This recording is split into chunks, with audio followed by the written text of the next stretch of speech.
Hello everyone, and welcome back to the Watch Charts YouTube channel. I'm Hamza, and in this video, I'll be walking you through 5 watches that trade over their retail prices that are not from the usual suspects of Rolex, Patek Philippe, and Audemars Piguet. In the conversation around value for luxury watches, there is this general sense that it's only watches from those 3 brands that trade over their retail price, but we'll walk through some examples in this video at multiple price points to show that that is not necessarily the case. We'll talk about retail prices, we'll talk about the market price, and so what the current premium is that these watches command over their retail price, and then also cover some recent listings that show that those watches have actually realized those prices. So let's get into it. The first watch we're going to talk about is the IWC Pilot's Watch Chronograph 41 Mercedes-AMG Petronas Formula One team. That's quite a mouthful of a name. The reference is IW388108. It's a handsome chronograph in a titanium case. Actually, from what I can tell from IWC's website, the only watch that they make that is in a titanium case. So not a ceratanium case or a ceramic case, just a pure titanium case. It's a IWC exclusive, so you can, according to the website, only buy this online, although I have seen it available for viewing inside IWC boutiques. The retail price for this watch listed online is $7,850, and we say the current market price is $9,200, which computes to a premium of 17% over its retail price.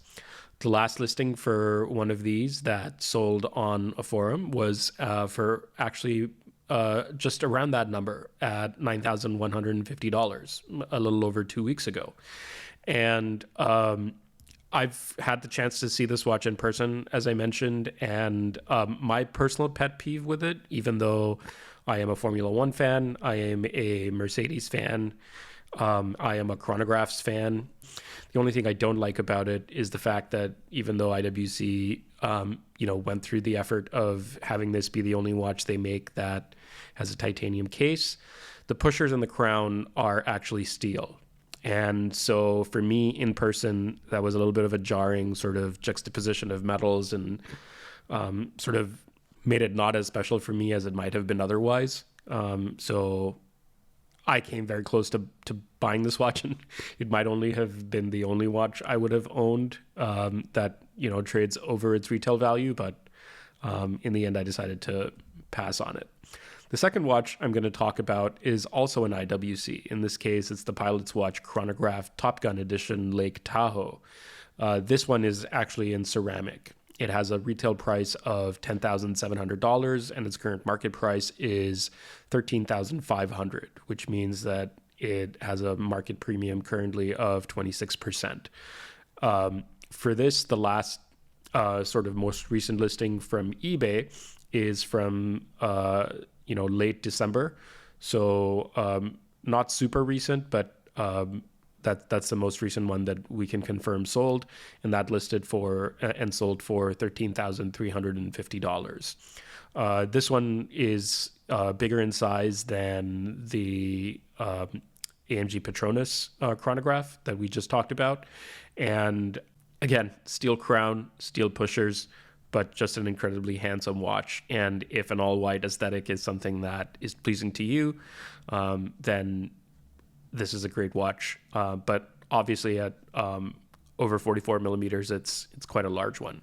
If you would prefer something more classically styled and classically sized, the 39 millimeter Omega Speedmaster Moonwatch with the caliber 321, also colloquially known as the Ed White, retails for $14,600 and has a current market price of $19,200. which computes to a current market premium of 31%. One of these sold just a few days ago on the forums for $18,875. And this is also a watch that I've had the privilege of getting to see in person. It's incredibly well constructed. The bracelet is amazing. The dial proportions and the faux patina look on it, and all of the special features sort of around just this particular implementation of the Speedmaster are just the whole package, it just sings when you see it in person, and that's all well before you flip it over and get to see the caliber 321 through the exhibition case back. It's just an incredibly beautiful watch. The movements on these watches are assembled by a single watchmaker at Omega. So because of that, production on these is somewhat limited. And there's only so many of these that Omega can make a year. And just the price point for this, where it competes against the Daytona, I think makes it a very compelling sort of not just an alternative to the Daytona, but absolutely an incredible chronograph in its own right. It's also, of course, in some respects, the ideal Moonwatch, because it does have the original movement, it does have the slightly smaller case size, the straight lugs, which again, for those of us who are sort of Speedmaster nerds to varying degrees, I would say I'm not a super nerd when it comes to the Speedmaster. All of those features just kind of make it really special. The next watch we're going to talk about is actually also a Moonwatch, but this one is the Speedmaster Silver Snoopy Award 50th anniversary. This has a retail price of $10,000, and it has a current market price of $22,700 for an ever greater premium of 127%. The last of these that sold on forums was for $25,000 back in early February. This is another one of these watches that, from what we can tell, is in limited supply, certainly available on the market. And the gimmick with this one is that there's Snoopy sitting on a rocket, sort of circling the moon when you flip over the case back. And you can see a rotating disc for the Earth.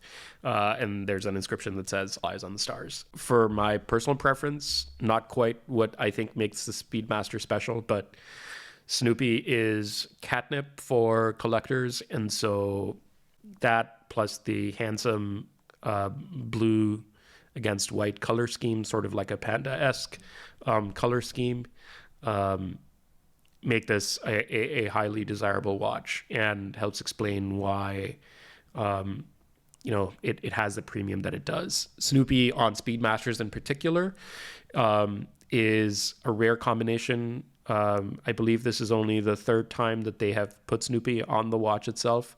And of course, given that there are a bajillion Speedmaster variants, to have Snoopy on the watch and then understand and appreciate its connection to the history of the spaceflight program just makes this watch that much more special.